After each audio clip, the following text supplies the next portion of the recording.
Segal Talks at the Martin E. Segal Theater Center at the great Graduate Center CUNY of the City University in Midtown Manhattan. My name is Frank Henschke. I'm running the Segal Talks actually since March when we talk to theater artists from New York City, from America, North America, the Americas, Canada, and all around the world. We have done over 100 talks focusing on the time of Corona and how it is changing our lives, how it is questioning our fundamental, essential beliefs and why we do it, what is really necessary, what should be done, and what is wrong and what can be corrected, and showing ways, perhaps, into how we can come out of this crisis within a crisis, of a crisis to come out stronger.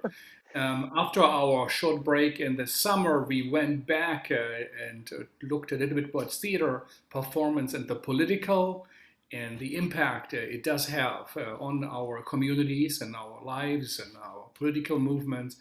And now again, we had 1 week break over Thanksgiving, and we are back, and we are continuing our investigation. We had this last month's sessions or week-long sessions on the idea of dramaturgy, on new dramaturgies, on theater of the real, the theater of documentary theater with Carol Martin. Peter Akesal was here for the dramaturgy sessions.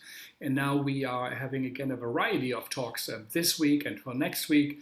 And today we have with us a worker in the vineyard of the American theater, which we think very highly of at the Segal Center. And it is Sam Buggeln, and he's a Canadian-American, we could now say, a theater director and translator. And he founded something unique. He founded Cherry Artists Collective, or Cherry Arts as we call it. It's up in Ithaca in New York State. And for 5 years it has now worked up there, and it has premiered plays from Argentina, France, Germany, Quebec, Morocco, Serbia, El Salvador, also of course, American, US plays, and it has been commissioned by the communities. They are deeply involved, I think, in the work out there. And this is one of the things we've been looking at. How is theater changing? Will it go on in metropolitan communities like New York City? What will happen? Hillary Miller will come with us next week and talk about New York City, and when it was declared as drop dead in the 70s, and now perhaps also is a time where it's very, very hard to do theater in New York. So what are alternatives? We spoke to Stacy Klein from the Double-Edged Sword out in the farm. We spoke to circus artists. Eugenio Barba was here, famously lives in that small town in Denmark and changed completely. And we see Cherry Arts as a part of this. And he has directed a lot in New York City, actually, with the great Ohio Theater, where he's an artistic associate, and also New York Theater Workshop, the Atlantic, Club Thumb here, and as Jack and so many others, kind of the hit list of all the important places of what we think. And he has directed over 20 productions, was part of N. Catania's great Lincoln Center's Directors Lab. And also he has taught at NYU Tisch, Hunter College, SUNY, Ithaca College, and the great Cornell University. So Sam, normally we say, where are you? What time is it? But I think I gave it a little bit away, but still tell us a little bit, where are you at the moment? I'm in Ithaca, New York. I was just reminded, I was on a TCG call yesterday, I was just reminded that it is important to say that we are on the unceded lands of the Cayuga Nation, but what we now call Ithaca, New York, among some circles. Yeah, I'm here at home, not at the Cherry Art Space, although we chatted a little about how one goes there now. The theater is not open as a theater, but we can at least show up there and do our administrative thing. Thank you for all of that. I should say, by way of like disclaimer, as one puts in one's bio, directed or developed works at the following. I have not directed major main stage productions at every big theater in New York, although lots of developmental work in my time there. But you know the scene very well. So are you directly in Ithaca? Where's your theater located? Tell us a little bit about Cherry Arts.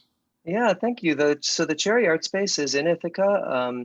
And for those that don't know, we're a small town with a sort of big arts presence because the town of Ithaca is home to Cornell University and Ithaca College. And TC3, Tompkins Community College, which is Tompkins Cortland Community College, which is also a very strong community college. And so it's got a very large faculty, grad student presence here. And so in a funny way, like after, many years of being based in New York and freelance directing at regional theaters, honestly, my partner has a faculty job at Cornell, and it seemed time to build a theater and a community of theater makers here around some of the sort of, for me, emerging as real exciting imperatives of ways to make work that aren't made so often in the US, like international plays. Actually, what we say is radically local, radically global, and formally innovative. So those are our three collective thrusts. We try, basically we try to not like take plays from New York. Everybody looks to New York for plays. I lived in New York for a long time. I love New York.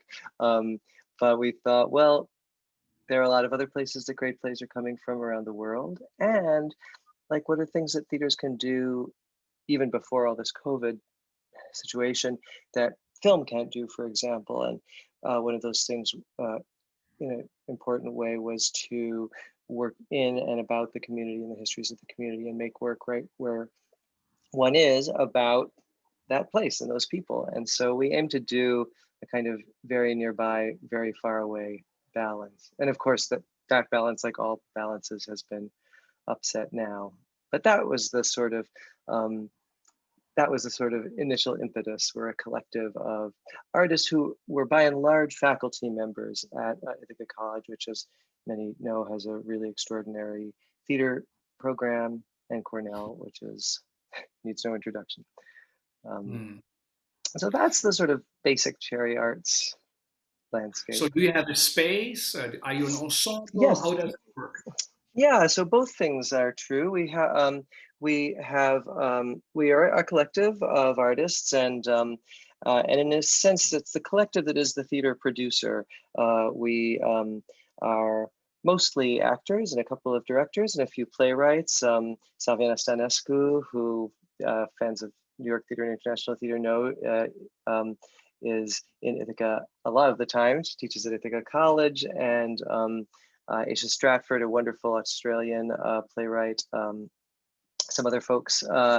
And so we gather as a collective and read plays out loud, often from other countries or things that we're developing in-house, and decide what we want to produce. And then we do that when we do it in a building at almost always at the Cherry Art Space. And so that's our sort of lovely home base. It's just it's just an empty box, really. Often the industrial side of town. It's a very small town. It still has all the parts that every city has. We have our industrial district. It's just very small and very close to all the other districts. So like black box raw performance spaces the world over.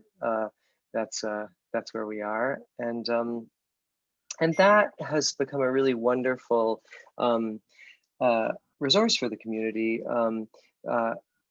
Ithaca has two, we started this company knowing that Ithaca had already a wealth of theater. The Hangar Theater and the Kitchen Theater are both very wonderful, strong, established theater companies. The Hangar does a summer season, often family friendly, big family musicals sort of idea, although they do more. And the Kitchen advertises themselves as the kind of off-Broadway theater of Ithaca, smaller dramas and comedies. And so it was really about finding a lane that was not occupied by already sort of taken care of. And so it turned out that there was a real appetite, not only for the theater that we make for more international experimental work, but also the space itself, which we always named an art space rather than a theater, has been home to puppetry and sort of new opera and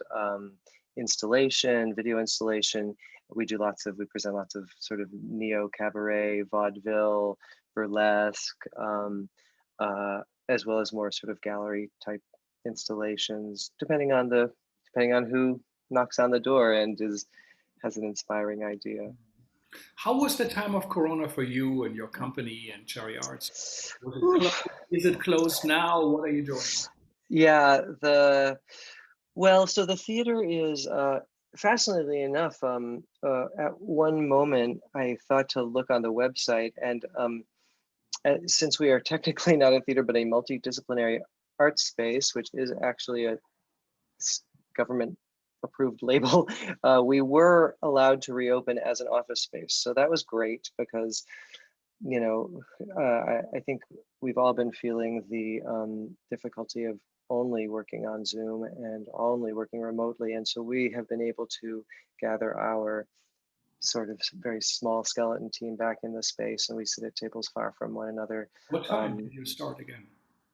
What time? I'm going to say end of summer in August. That we took a little break in the summer, and then when we reassembled in person. And yeah, we put on masks when we have to go to each other's table, or we just shout across the room. We put the we had we had the air purifier put in the ultraviolet light air purifier put in our air circulation system. And when I went into the space at night once, and there was no light on, and it was glowing this alien otherworldly light, and it took me ages to figure out that we were nuking the air at all times. So this is a good tip to our friends in New York. You declare the theater a multidisciplinary art space, then you have more liberties. We Uh-huh. once had, the great Melanie Joseph was the founder, and she came and introduced the book. David Brun was the editor at Prelude, and she said, if I would be a young artist, I would not stay in New York City, just leave. Yeah. Basically, she said, it's no longer what it was. It's hostile. Mm-hmm. If you want to experiment, it's not. This is not the place it used to be. So tell us, is that your experience? So The time of Corona, artists are thinking, what do we do? What do we don't do? I I How was it for you? wrestle with this question, Frank, so much because I arrived in New York. I will now basically reveal arrived in New York in 1997 and was there for over 20 years. And at that time, right, in the East Village, Soho, you could show up with a bright idea and a little bit of energy and put on plays in Manhattan all the time. You could, and you didn't need any money. You didn't need any, um, and that's how I became involved with the Ohio Theater and eventually the New Ohio Theater and What here and all these amazing places. open door policy, right? Yeah. Totally. And it's funny, I talk to the students here now. I'm frequently, go into Ithaca College or Cornell to talk to the students. And I'm very, at the same time though, even when you arrive in New York in 97, you've always just missed the cool stuff. Like I had just missed Warhol in the Factory, right? Like you always, so I'm suspicious overall about these narratives of the like golden age that just got missed. That said, man, and to talk to Robert Lyons, which I did recently, there are still lots of small companies, popping up, and uh, I think more than ever, and who knows if this is true, but the sort of feeling of democratization of um, performance knowledge that is happening because of the internet. Like, when I got to New York, I saw things at BAM and downtown at New York Theater Workshop. I saw Ivo Van Hove in his first show, and before he was Ivo Van Hove at New York Theater Workshop, and I was just like, I can never see this in Vancouver. I don't know how I would see this, and I don't know that that is true anymore for young creators. Um, and looking at what New York looks like now, I would rather go to a place where I would be able to get the keys to a warehouse and start making things in short order, which was what New York was really like back in the day. So I came here after deciding to build something, and we wrote a little press release and we put it out and said we're making a new theater and we're doing this kind of stuff. And the next day I got an email from Community Arts Partnership of our town saying, we read your press release. Why haven't you been in touch with us? We have money for people like you. And I was like, that this is going to be very different from New York City. This is not what would happen in New York. Do you own your space? Pardon? Do you own your space? Yes, that is part of. I mean, I say this as though no strokes of great fortune were involved. We do have the great good fortune to own the space. Basically, I had bought a little teeny apartment with help from my family, and that apartment, as they tend to do in New York, skyrocketed in value. And when it was time to build something, it was like, okay, we can make a bare bones little warehouse in a small town, and that, I started my company after many years of freelance directing, and I did know some things that if I was going to start a company, I wanted to have a space, and so that all became possible in a way that was very, very fortunate, and then has been, I think one worries then that it's a vanity project or something, but then it really filled up immediately with all of this amazing energy from the community, and it turned out that there was a real uh, need here, and so that's been super gratifying and exciting. And So tell us yeah. the ensemble idea. You say you use the word ensemble, which Hmm. everybody who works in theater kind of dreams of. So you have one. We do. We have a collective. It's very loose. We spent a lot of time talking early on about what it would be to be a collective. It's very, because everybody, and this is part of it. Like, this is part of it. There's the idea of being a theater artist in a way that is a full-time job, I think, is really problematic in the US. Honestly, especially if you don't want to live in New York. Like, even if you do want it, like, how many people really don't have a day job in our industry? I mean, certainly we can point to individuals who don't, but most, be it teaching, and even I mean, I direct 3 or 4 plays a year for the Cherry Artist Collective, but I also run the company. I spend, I mean, I traded in a series of day jobs doing graphics for bankers or whatever for the day job of writing grants and supervising staff and running a small company. I prefer it. Um, I'm not necessarily better at it, but it in this case enables me to do the kinds of plays that the collective and I want to do, which is great. So I have more artistic meaning, but basically all of our collective members are, if you're going to live in a place like Ithaca, you're going to teach, and then your teaching is like a serious part of your artistic and life identity. I mean, maybe your gardening is a serious part of your life identity, but it's all things that you can't really do in New York. And really, the only place where um, theater work, where there's enough paying theater work around on the ground, are these very big cities, and it's not for everyone to live in a very big city on a lifestyle level. So, um, so we're a collective of professionals who are not working to pretend that our full-time job will be theater, and that's an interesting, I think, piece of thinking that emerged from our brainstorming, is that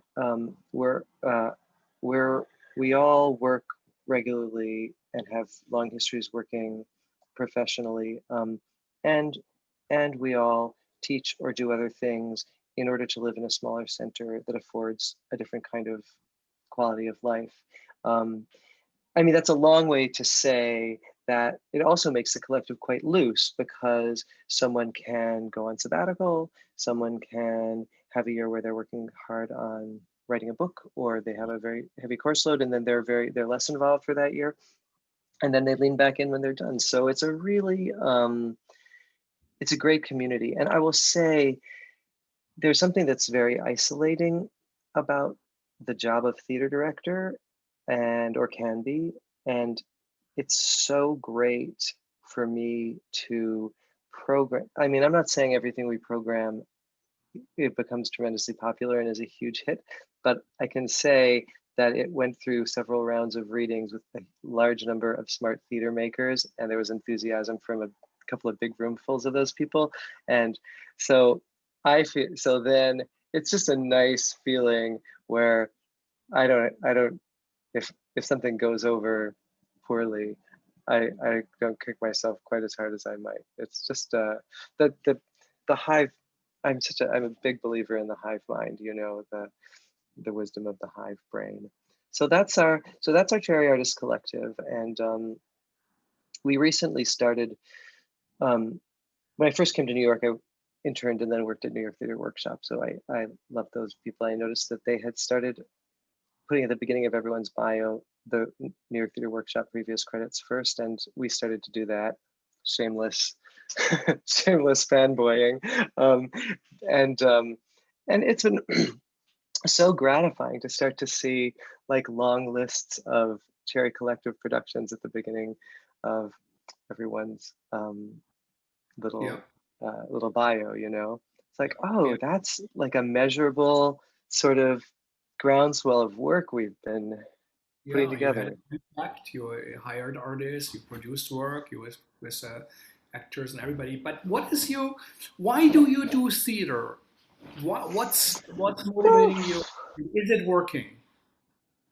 Yeah, I mean, the question, I mean, it's a question at the best of times, and now it's a real question. I, I, I think, um, I think my overall answer to the why is not so different from many other people's in terms of it's a kind of addiction, I think, to that feeling of bringing everybody into a room, and like other kinds of addictions, it has these downsides, and you're like wake up sweating and going, why am I doing this? But so that feeling of getting everybody together live in a room at the same time to make something extraordinary happen that will only happen then, that will bring everyone together, is so potent.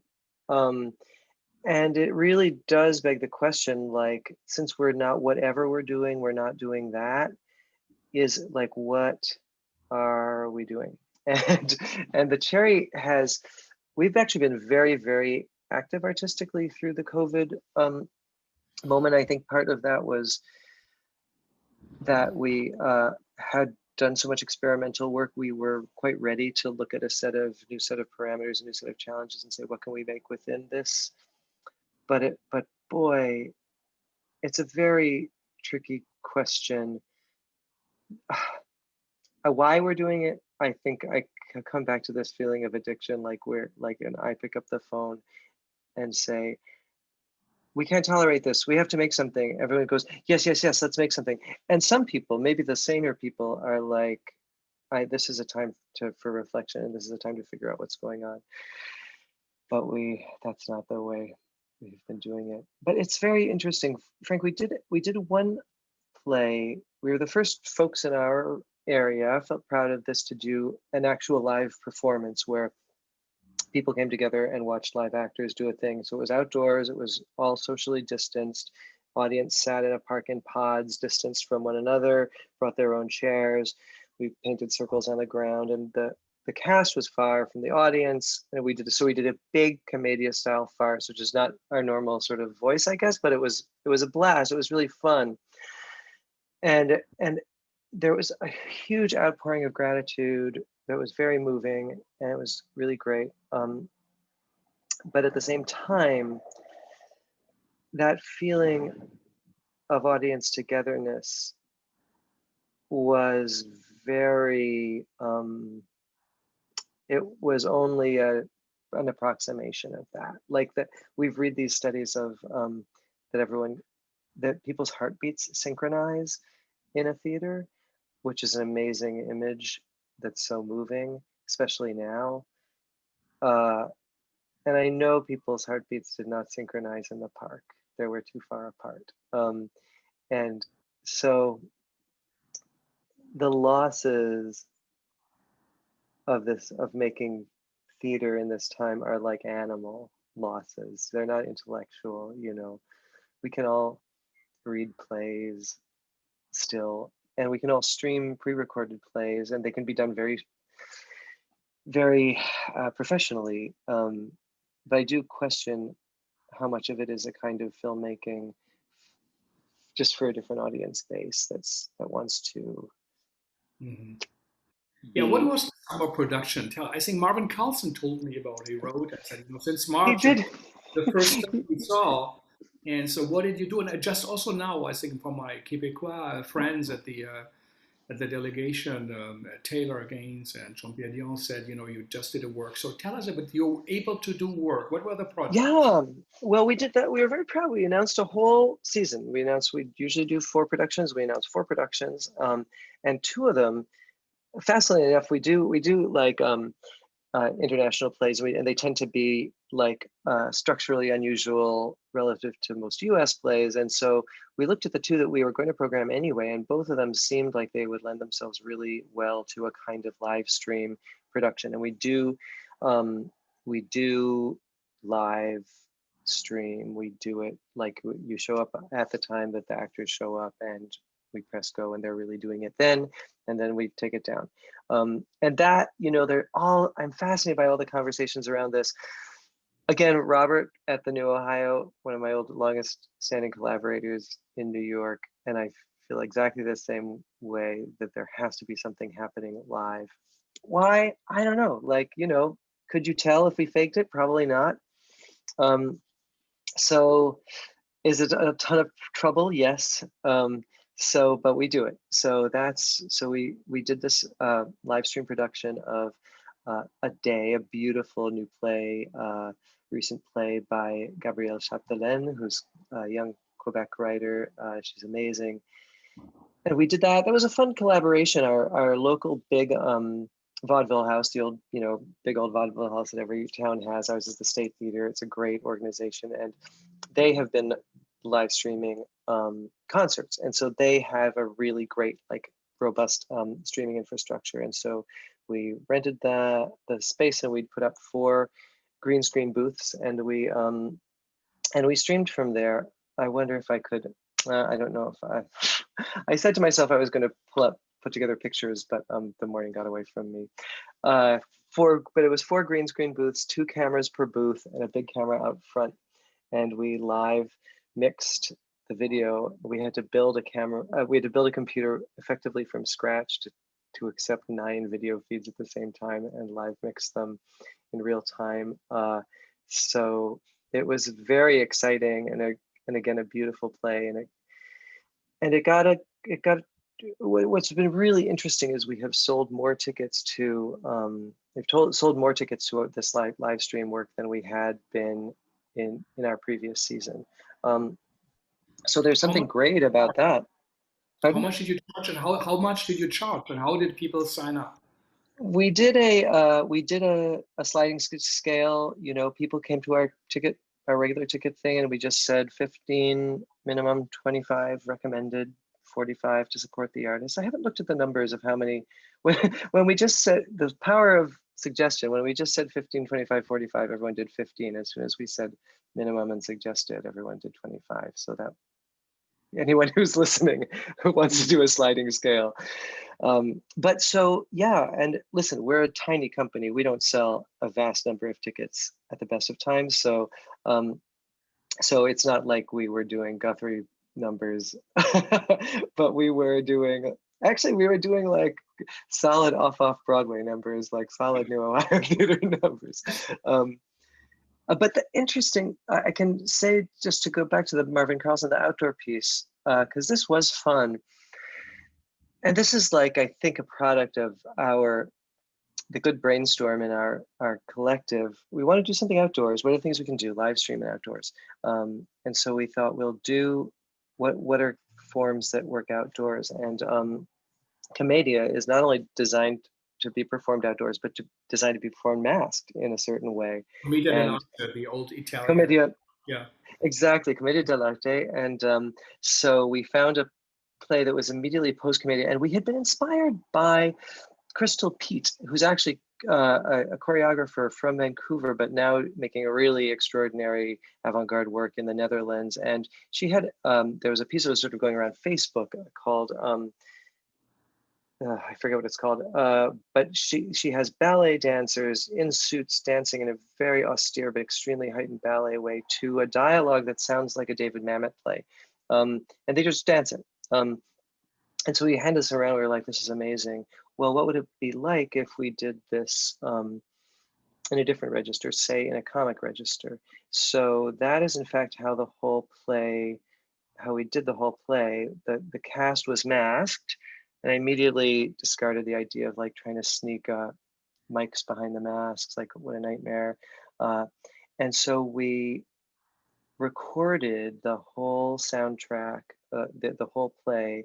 And this was great because our collective, many of them are my age and older, and we're being very, understandably cautious about COVID, but have done season after season at the big theater festivals and can like bang out an audio performance of a classic play like very fast at a high level. And so we rehearsed for a week and we recorded Was the it a whole. Goldoni play? I forget. Was it? Yes, it was. So I skipped that. It was it was Carlo Goldoni, who most people will know from Servant of Two Masters, who he did write 150 other plays, and we spent ages digging through those because there's no real second place. Like all the other plays, like there are 30 other plays are tied for second place, and they're a distant second.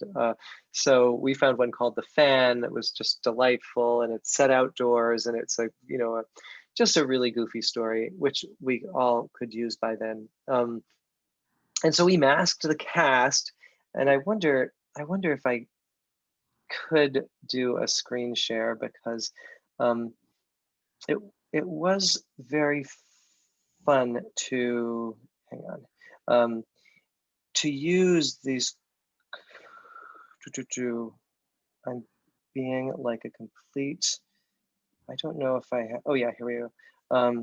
Oh, I don't. It's not enabled for me. Maybe, But it yeah, was. you enable him in case you're listening. Yeah, but go on. Yeah. But it was really exciting. Like these masks that we all have to wear. Even though hopefully we accept that one wears them and that it's important and it's your civic duty. They're a pain in the keister, and nobody likes it. And it was really interesting and fun to kind of like claim the mask as a tool of expression and and of comic expression, actually. Um, so so it was really fun to have one of our our designers so like funny mouths, like cartoony mouths and beards and noses onto COVID masks, which enabled the cast, who was largely younger people, to perform safely outdoors. And then they could then completely, like insanely heightened, super heightened way, physically embody the dialogue that they were kind of not lip syncing, because there are no lips, but body syncing to, and in a way that actually no single person, like you could actually have an old person's unmistakably older voice speaking, while a young person in kind of the long beard could fall down the stairs or whatever. And so in a, I mean, in a way, it between that show and then this it has been, I have to say, a very, it was exciting. It's been a productive sort of artistic time, at the same time as it's so full of loss, and so full of the things we can't do. But it was but so yeah, there are all of these experiences have been so exciting. I mean, by all, I mean just even these last two, The Fan and then A Day, which are very different, outdoors, super noisy, goofy, and then this kind of like cool live stream that was very formal, like it was all about sort of rearranging, highly So you designed cone separated boxes. Japanese theater in Bunraku, or no, you separated the voice of the actor from the Yeah, actor, and used COVID masks as, as a play with traditional masks. Maybe over the time of our conversation, we can put you in so you can show some images. So tell I us a would little love bit to. about your community. Yeah. How does it work? I mean, you said you got that email right away, but this was Yeah. maybe from the cultural department. Are people involved? Do you know people on the street? Is it part of Hmm. the fabric? Did it take time? Do you think it will take more time? How does it look like? And how, just be honest with us, how real is that all? I mean, it's real. It's real. I mean, I mean, yes, if this is the sort of, does that really, it really, the people come and people come from, we bring playwrights over from Paris and Berlin and Montreal and Bucharest and San Salvador. And it is like, so, it's so fun to see people's responses who are in almost all cases coming from very big cities, some of them much less comfortable than even New York. And it is like we have a lovely space. We have extremely high caliber of acting and design, and we have tons of like creature comfort. It's really, you can't sit in a cafe without people coming by, and maybe they're audience members or maybe they're supporters, or maybe there are other actors or other artists. But it is a really, I mean, it took me a lot. When I moved to New York, I thought I have found a place I am never going to leave. And, it was over 20 years. It wasn't a bad guess, but boy, by the time I was ready to leave, the small college town has a lot to recommend it. And you do feel, if you are listening and you are aiming to, I mean, if I built a space, what I wanted was to be full of people all the time. And so I wanted to be not full of dumb stuff. And there was plenty of stuff that is really exciting, and people who didn't have a place necessarily to put it. And so it's been really, really great. I mean, I think I will say, like, on an organizational level, it's always tough. Like, it's always tough to um, build an infrastructure of fundraising and ticket selling and administration is, that's the part that you have to do. And in the US, we are sort of under supported on these in these ways. So you have to spend a lot more time. Like, building infrastructure basically is building fundraising so that you can build infrastructure, and that's not a thing that, like, that's not what my training is. But on some level, it's just about speaking compellingly, enthusiastically about your work, and I can do that.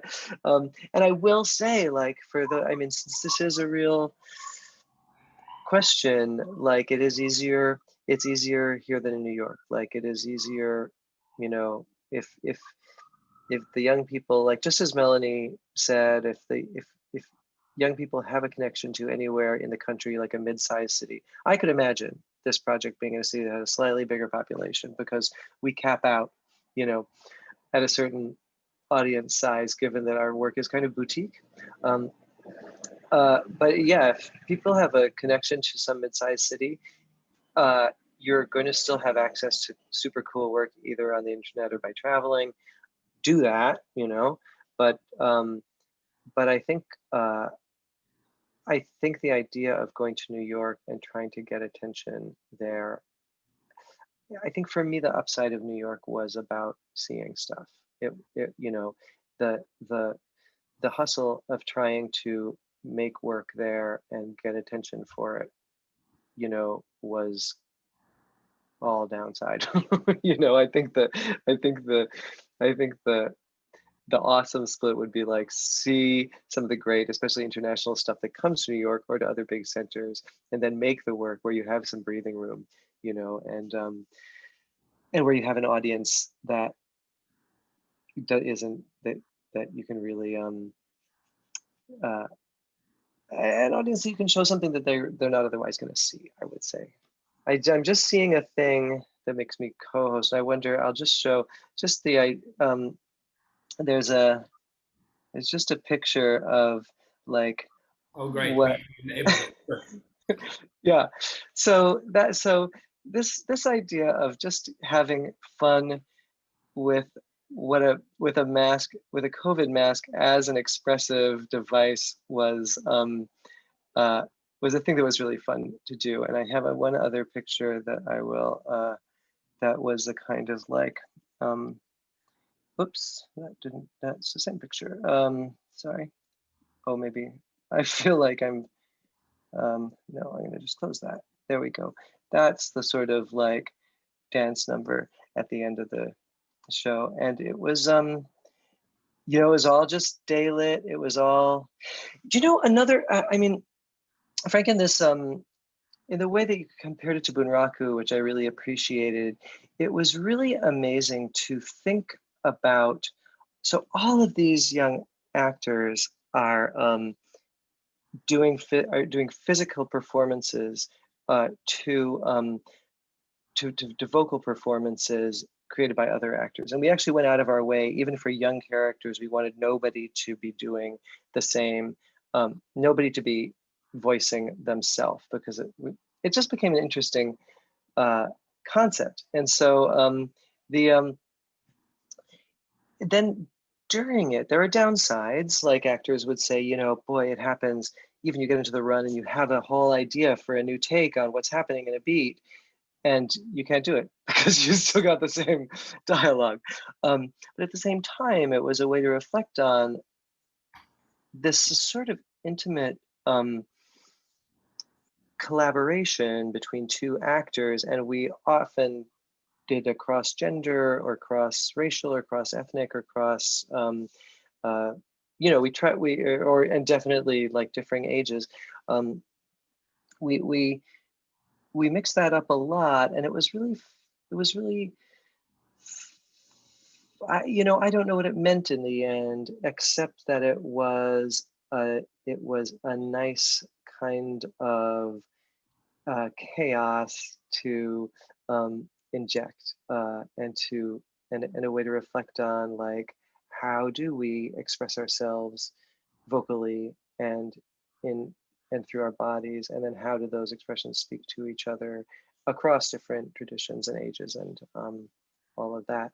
So that was like, well, you know, in between just trying to figure out the funniest way to fall down the stairs or whatever, you know, Was in there the were some middle of things. this was in the park, Yep. or yeah, in the park in Hmm. the middle of Ithaca in the town, Yep. and everybody Yeah. could just show up and went registered and went through a little You had gate. to register. That was tricky. That was tricky because, you know, we were meant to keep the gathering to 50, and everybody knows if you're listing something for free, you can get up to 50% of no shows, and so it wouldn't have been practical for us to say, okay, 50 people have said they will come, therefore now nobody else can come.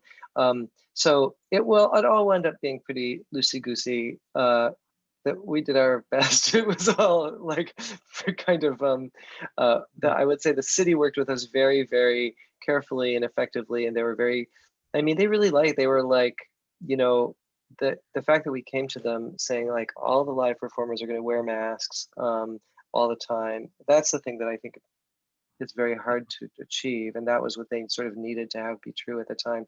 And then in terms of socially distancing the audience and all that, we did the things you'd expect, and that all worked out Yeah, to have great. that scene behind you. If you have a couple of pictures, maybe of your space, your art space, throw Yeah, it in while we talk. So you sure. are rehearsing now. What is your practice like? Let's say this week. What are you doing?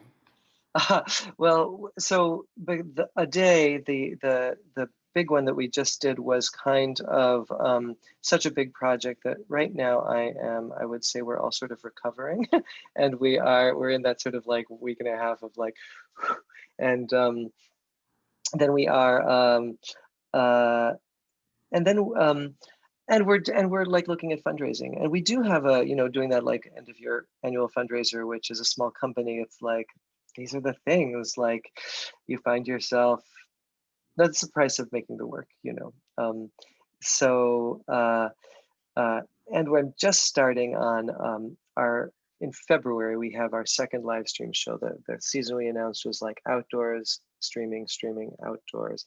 And so the second live stream show is a super cool play from Mexico, Alejandro Ricano, who I don't know if he's ever crossed your path, and I don't he's think. very cool, super smart, chic young writer, but prolific. And this will be his first production in English. And his play is called Hotel Good Luck. And in that interesting way, it is called Hotel Good Luck in Spanish.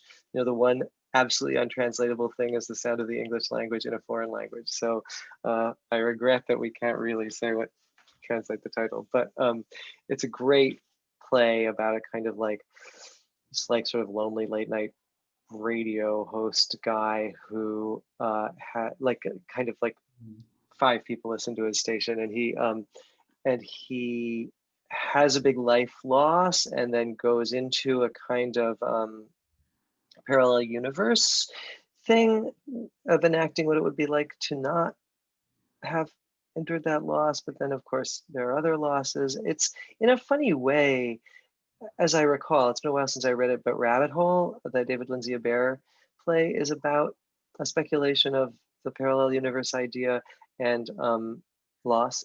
But of course, that's in the sort of living room drama form, and this is in a completely kaleidoscopic, crazy form. So that's Hotel Sure, Good Luck, and yeah, sure. Loss is that's going to be an important theme for right, many years to come. Let me ask you regarding the Mexican writer. If we yeah, take some New York theaters, let's say the Signature or Playwrights Horizon, also New York Theater Workshop, and to a large extent the public. They are American plays in the mhm. scene of like North American, mostly Godman, mostly um, I mean, there's the play company that does great international plays, but Mhm.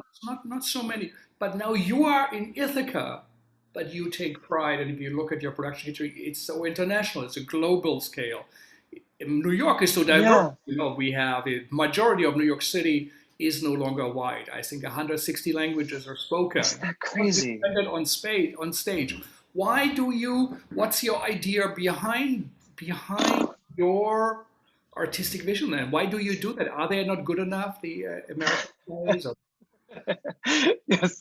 I think it's so funny. It's so like I find that for myself, I mean, to come at it really personally, I'm a director, right? I'm not a writer, and I'm not a deviser. Um, Sorry, I just sort of reset my ears. Uh, and I did find myself, and I'm the kind of director I am. I don't really come out of acting training. I don't really come out of like, let's find the deeper dive into this naturalistic scene between these actors. So I found at a certain point in my career, was like, long story short, for me personally, the ways in which plays get written in other countries stretches a director more and an ensemble more. It's not there. Boy, I have struggled to understand why it is that in film, for example, the measure of your sophistication, right, as a cineast, is that you watch international films. The Angelica, wherever you go to your first run, and it's all about international films, and that's a measure of how cool are you, like that you're not stuck in Hollywood, and not that New York theater is a good analog for Hollywood filmmaking, but is it like, you know? Um, and so I have felt like there are plays, Frank, that like this play called George Kaplan, again, an English title, it's called George Kaplan in French, Georges Kaplan, um, by a guy named Frederick Sontag, that's been produced all over the world, like 15 productions, translated into dozens of languages. Not only did we do the English language premiere, but I translated it. And like, and that's 3 years ago. We were nobody. Like, how did we, that was such a get, but Mhm. it's, it's not perceived really as a get here because everyone's like, well, it's a play from France. I don't, I so the part of the dawn of this was just traveling. I spent a sabbatic with my partner in Argentina, and I was so knocked over by, I mean, basically the travel. the lesson of travel kind of for me is always, oh, things that we thought were the way the world is are really completely contingent and only operate that way in my city. And so just going to plays and being like, oh my God, look at the crazy variety of things that people can put on stage in Buenos Aires, in a completely different, super sophisticated, huge theater town that would just not be accepted in New York because they're just not what a play is, or they're not good, um, was really mind blowing and super exciting. And that was actually, in a sense, when I came to Ithaca to rope together this ensemble, that was what I really wanted to do, was to sort of say, let's just see what is being written in other countries and how, and and um, and I do think there's a politics to it. I do think that, I mean, we only have to look around our political world to see the sort of toxicness of kind of America first, but I do feel like there's a kind of American exceptionalism feeling that is in New York theater, even among, I mean, I've had people who are firmly on the side of US theater should be more international say, but you're just never going to sell the tickets. I can think of two conversations with like high up people who are really in it, who are like, no one's ever going to sell them, just like spare yourself the grief. And then I remember again from Argentina, this is many years, 5 years, over 8 years ago now, emailing a company, like an exemplary, really cool alt New York company, and being like, I found a playwright in Buenos Aires who's crazy famous here and all through Latin America, and she is a playwright who is exactly in this world like the voice of your company. And the answer came back, we have new American plays right in the mission. That's just like what we do. And then I looked around and I was like, oh my God, so many people have new American plays in the mission. It's somehow, I don't No, know why. just to make sure it cannot, if it's not American, they will not do it. Yeah, That's what, yeah, yeah. totally. It's like Like in the another, National Endowment of the Arts, often is, you apply so little money out there, you put in international collaborator, you're out by default. mhm. Oh, we we got told that that we have to be careful about leaning too much on for certain government agencies. We have to, like, I mean, okay, every application you spin it a little bit to the interest of the grantor, but it was interesting to be like, oh, we have to spin away from. It Mhm. can't feel like we're servicing international artists, That's bad. Yeah. but Who we was did. the Argentine writer, by the way? Pardon? Who was Who the is the Argentine? writer? Oh, Uh-huh. the Argentine writer was Romina Paula. Um, Okay. Oh, yeah, and yeah. We just did some readings with her. oh, Uh, great! yeah, I had yeah. literally have no idea what she has written since then. She had a new piece that was, well, anyway, Great I writer. Yeah. forget what it was called. Yeah, and I mean, she's like a Very well rise. So she's a spoken. novelist, a movie star, a rock star. She's just like such a sort of glamorous figure. I was like, oh, she like, yeah, she could bring her into New York, no problem. And everyone was like, eh. It's um, shocking. Yeah.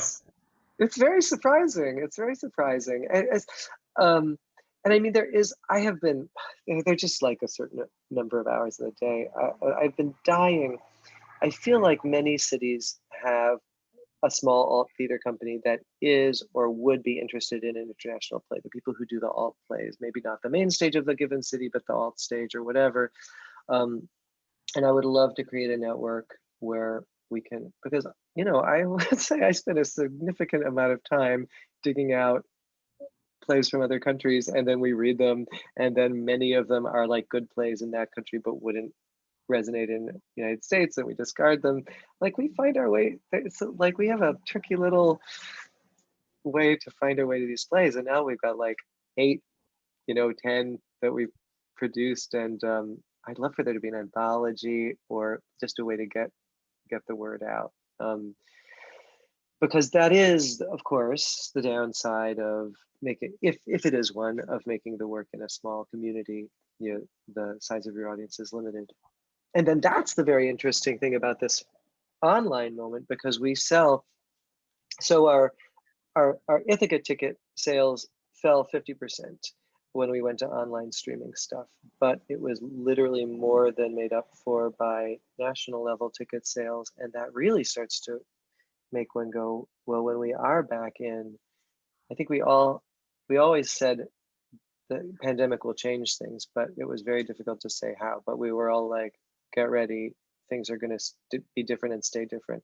And one of the things for us is like, we're looking, going, why on earth, like when we go back to an like a live on stage version, we'd be crazy not to build in a streaming, like, and I mean foundationally build in artistically a live stream component so that people can have not the same experience, but a fully thought through artistic experience of the play, streaming it at the same time that people are having a live experience of the play. And that's very, very exciting for me, actually. You watch a Lady Gaga concert or Billy Yeah. Joel on MTV or on HBO, but you will still go to the concert, and it's even better because you saw it, and the differences between it. No, it's stunning. It's also a great testimony to the town of Ithaca that they said this is a company we like. This is work we would like to propose. It has something to do with us, perhaps with the campus, the university. So it certainly makes it an interesting, attractive town. And what theater always has done, but it has to be a real engagement. It can't be, a pretend one. And in your ideal world, what would you like to do? Let's say the Ithaca town would say, Sam, what do you need? What would you like to do? What would be something? What do you think? What could you do there?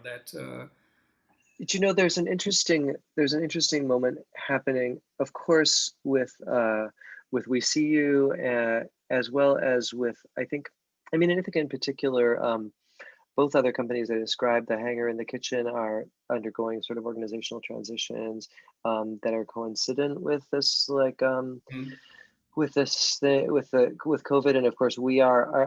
There are elements of the Cherry company infrastructurally that have certainly been shaken and destabilized. Like what does income look like? What does staffing look like? I think everybody has been. No company has come out of this sort of sailing smoothly along their trajectory, and I think it's a real moment.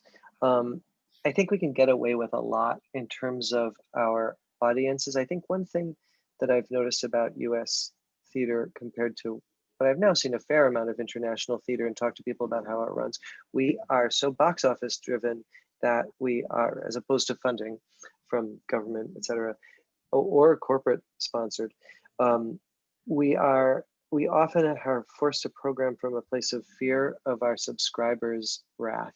And I think that is unfortunate, but I think it is also the case. And I think this is a moment when any institution can turn to their subscribers and say, hey, we need to make some changes. And these changes can be for better artistic outcomes, better social justice outcomes, better community engagement outcomes.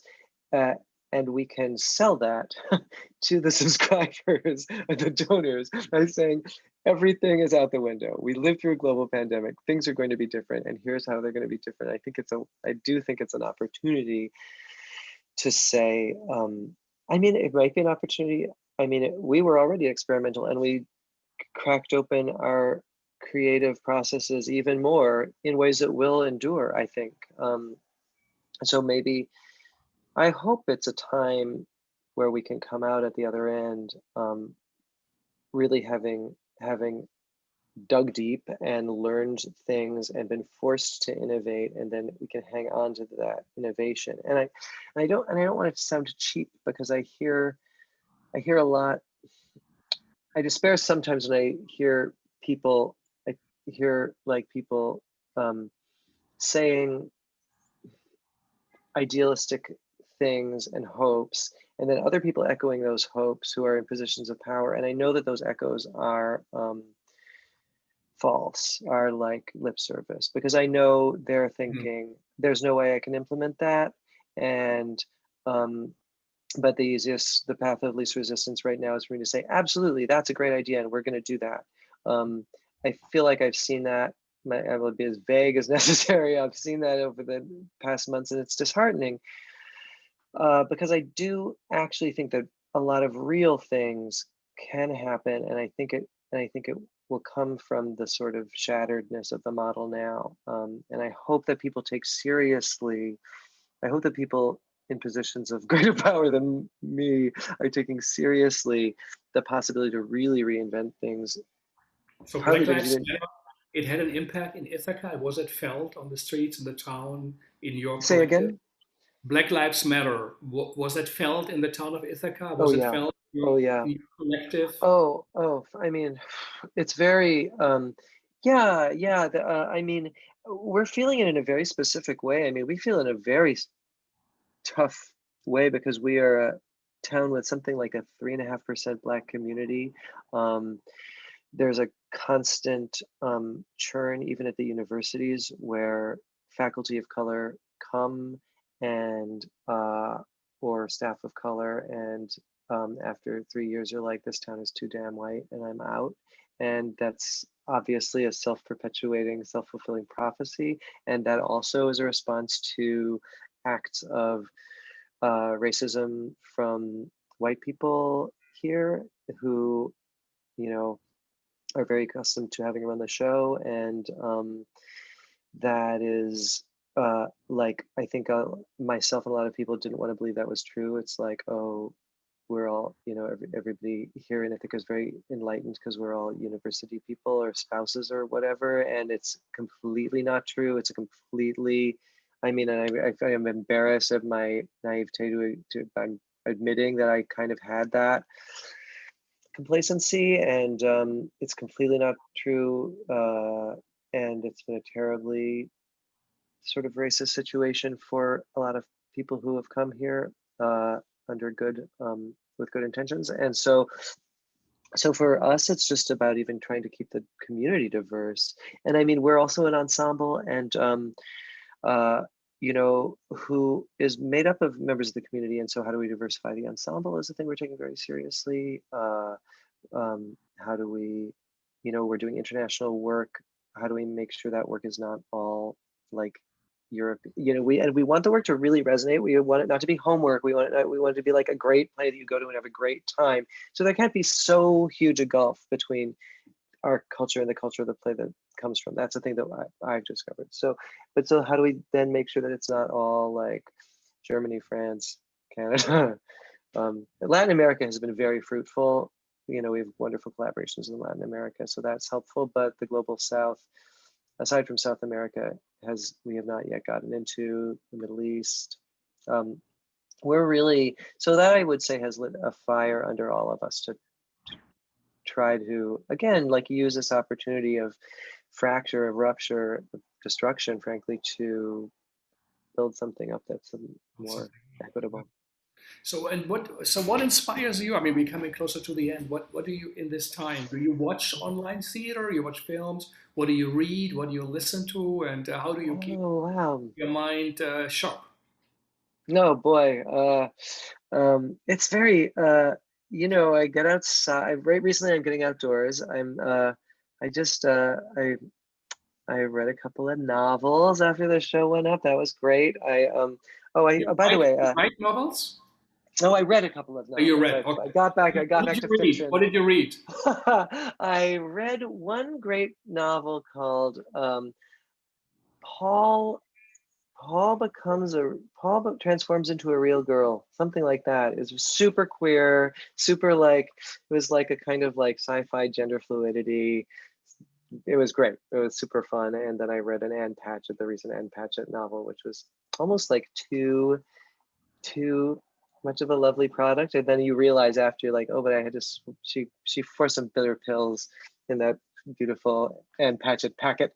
So it was so that's what I read recently. I miss doing pottery. I had just started getting into pottery when all this hit, and that was a great way to like clear the old brain So you had cells. the kiln somewhere in Ithaca. It was a Some great collective, and I let me show a picture of the art space. By the Yeah, way, let I'll me see do before we that. go. Will So, be so do people? How does it work? Can playwrights send you plays, or do you give? companies? That's like, Can you rent it out? What just? yeah, you can totally rent it out. You can totally rent it out for event. I mean, you could when events were allowed. You could totally rent it out. This is the art space in its denuded form. We've got sort of like platform, a sort of modular platform system, and chairs and all that. It's a brown box. It's a brown box. Yes, exactly. I work for actually so many universities in black boxes, and I found they like suck the energy out of me. I just need more light. So yes, it's a plywood box, right, and you can see the canal. We have a little view of the river, which is super nice. So I would say, sadly, the U.S.-based playwrights don't send us plays because we're not on that list. And so we won't be able to read them. But we love you, and we are pleased by how much support there is for U.S. playwrights in U.S. theater companies, even though I know it is not an easy road. The people who if anyone is listening to this who's like a cool theater company somewhere who's like, oh, I want to know about these like awesome, weird ass, super cool international plays, give us a buzz and we can like trade some ideas. Yeah, when we're producing, come up to Ithaca and check us out. Or maybe co-productions, across this in Yeah, Chicago, Darisa or others. Who knows what might come out of this Corona time that is spaces like yours. Totally. I was going to say, check out like the I'm sure obligatory plug. Check out on February, Hotel Good Luck by Alejandro Ricano is going to be really beautiful. Also live stream, very different from a day, but also really cool. We'll be at your space at Cherry Arts. That one we're actually also doing from the State Theater, which is kind of cool. It's I think that one we're going to do. A day was extremely mediated. Like there were literally 400 video cues of cuts between different cameras, and this one I think is going to be one long take, like one person moving with a camera, and two actors. But how interesting that smaller places like your relatively smaller can go in big spaces for one. Right. What are they doing? Something is completely, it would have been unthinkable before to go for 4 evenings in a big house. Now it's absolutely to use resources and spaces. Maybe also that could be something for the future. That small companies might use the thousands these out, and they'll be only going to get 50 or 100 audience members anyway. That's fantastic. Sam, really, really, thank you for joining us and for sharing thanks for the invitation. We think it's important, to democratize, as you say, the access to the arts. We think access to healthcare, access to the education, access to the arts are fundamental human rights. And I think because of the funding structures, the regions outside the very, very big cities having a little bit of a harder time. So you're doing a great service to American theater. There's also a great tradition of great regional companies and which produces high quality work and innovative, and also is exploring in the right things that isn't being done in other places. So it's a real important contribution that you're making. So Frank. really, really thank you. And it adds a bit to the puzzle of what's going on in the time of Corona in American theater, and also globally, and there are so many cross connections. Tomorrow we will have with us Helen Shaw, the critic, the great one, who was also once our curator, to hear what does she think, what is she seeing, what is she observing, and from a point of view of a critic. And then the great Bertie Fortman, who is a professor of theater, but also a dramaturg, a teacher, director, but mostly concerned with on-site, as she called it, theater, site-specific, but she calls it on-site, to do something on the site where you are with the international overview. So she will talk about many other things about that. So really, this was really illuminating. Thank you for sharing. Congratulations. It's easy, fast to zone in and out. Hey, this is what he does. But you have built this over years. After 20 years in New York, you made a big decision. Now you have worked 5-6 years there, or 7. Often it takes 7 years to get something started. But it's an important thing to say also for young artists, as you said. Really think about it as an alternative the metropolitan or cosmopolitan supremacy idea. The only from there it's valid, and on one way it's true, on the other way it's not. First, you want to be respected by your peers, and then by institutions and by cities. So I think so. The most important is to do good work and perhaps to develop work. In the time we live in now, this is truly something that is working, and you can do productions, and even New York Theater Workshop didn't do it, whatever, as far as I'm, because it's a different city. And Yeah, they can't, totally. not their fault, but it's impossible by the structure. But you decided to work in another structure. So really, really thank you. And to our listeners, thanks for taking time out of your busy life. There's so much more on. When we started in March early on, there was very little in these conversations. We're happy to see more and more, but it means a lot that you take the time and listen to it. And thanks to Halrun for being so patient with us for now over 100 talks, the VJ, and also to Andy Lerner from the Segal. Thank you. And Sam, good luck. And are you going to go back to the rehearsal today or tomorrow in that space? I go straight to the theater from here. Absolutely. Well, with your own, yeah. Okay, fantastic. Yeah. Good luck, and really congratulations, and congratulations to the city of Ithaca also, for being a host to such exciting work.